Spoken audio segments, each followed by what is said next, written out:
सोबत असेल जाणीव। रोखोक बातम्यांसाठी पाहत राहा जाणीव मराठी। होऊ दे जाणीव। लाईक करा, शेअर करा आणि सबस्क्राईब करा आपल्या हक्काचे चॅनल जाणीव मराठी।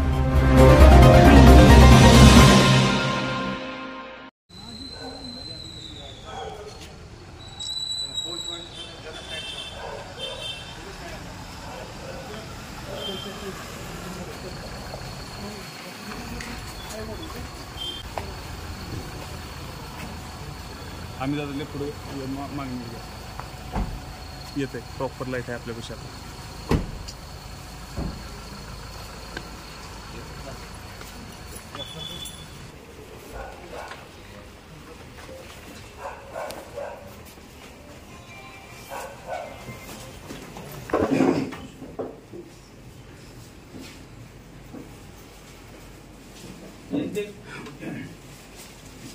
अमित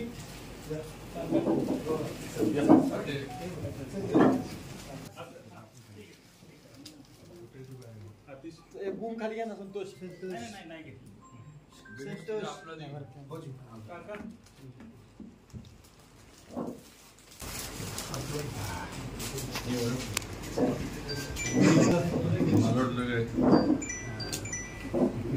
काय त्यातनं बाहेर येते।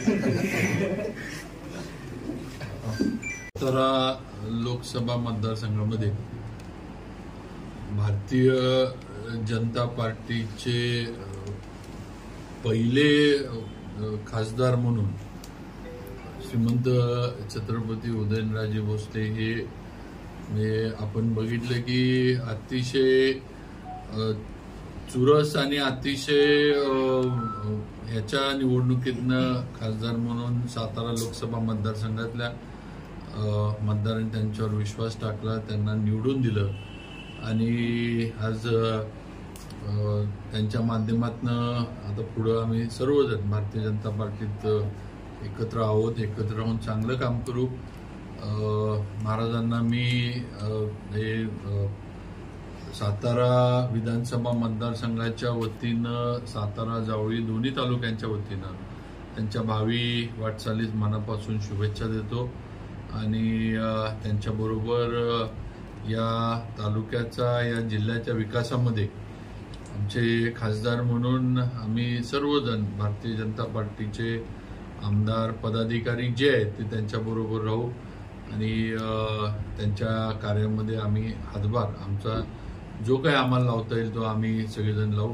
परत एकदा महाराजांना माझ्या वतीनं आणि सगळ्यांच्याच वतीनं या निवडणुकीच्या, आपण सगळी निवडणूक बघत होतो, आपण निवडणुकीमध्ये सगळेच पत्रकार सुद्धा या निवडणुकीवर लक्ष ठेवून होते किंवा निवडणुकीवर हे होतं आणि हे थोडीफार चर्चा वगैरे ह्या गोष्टी, आता मतदान होऊन 1 महिना झाला होता पण शेवटी महाराजांनी बाजी मारली आणि खासदारकीची माळ सातारकरांनी, जिल्ह्यातल्या जनतेनं त्यांच्या गळ्यामध्ये टाकली। नक्कीच हा पक्षाचा मान आहे की त्यांना उदयनराजे खासदार म्हणून आज इथं काम करतात आणि याचा फायदा नक्कीच पुढं पक्षाला, भारतीय जनता पार्टीला जिल्ह्यामध्ये सुद्धा होईल उदयनराजेंच्या माध्यमातून, अशी मला खात्री। पहिलं म्हणजे या ठिकाणी मला आवर्जून सांगावंसं वाटतं की प्रत्येक या जिल्ह्यातल्या वेगवेगळ्या मतदारसंघातून 6 मतदारसंघातून सगळ्यांनी मनापासून काम केलं आणि त्यामुळं हे शक्य होऊ शकलं। त्यात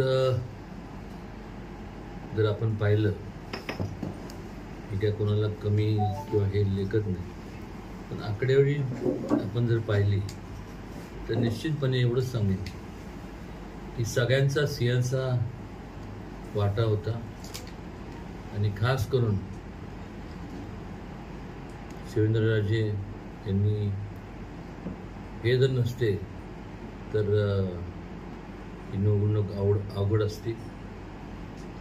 मगाशी त्यांनी आता याचा उल्लेख केला की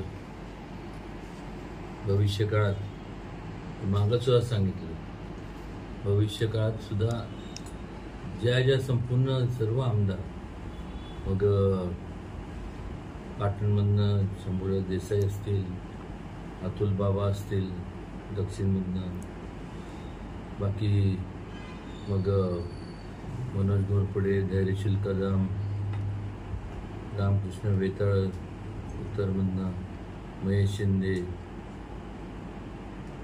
मकरंद आबा, या सगळ्यांना विचारात घेऊनच मदन दादा सुद्धा, आणि या सगळ्यांना घेऊनच भविष्यकाळात संपूर्ण वाटचाल होईल. या एकंदरीत मी काल सुद्धा बरंच म्हणजे मला एक प्रश्न पडतो की एवढं मोठ्या प्रमाणावरती आज संपूर्ण मोदींच्या मार्गदर्शनाखाली म्हणा किंवा राज्यात देवेंद्रजींच्या जे त्यांचे सगळे सहकारी आहेत, म्हणजे एवढ्या योजना राबवल्या गेल्या, मग वेगवेगळे इन्फ्रास्ट्रक्चर असेल, मग तुमचं म्हणजे घराघरात हर घर जल जे नळ हे द्यायची, हे अगोदर कधी घडलं नव्हतं. कधी कधी प्रश्न पडतो की नेमकं लोक जेव्हा एवढे कामं केल्यानंतर आज जो कौल लोकांनी जो दिला तो म्हणजे प्रश्न पडतो, म्हणजे मलाच नाही सगळ्यांनाच, की बाबा असं काय घडलं की आज एवढं मोठ्या प्रमाणावरती लोकांनी विरोधात मतदान केलं, किंवा ठिकठिकाणी चांगले ज्या लोकांनी संपूर्ण कामगिरी बजावल्यानंतर आज त्या सर्व त्या मतदारसंघात इन जनरल संपूर्ण देशभरात जो कौल दिला तो नेमकं कशामुळे दिला, हे जसं मला प्रश्न पडतो पत्रकार या नात्याने किंवा नागरिक या नात्याने, प्रत्येकाला तोच प्रश्न पडला. पण एवढंच सांगेन की या संपूर्ण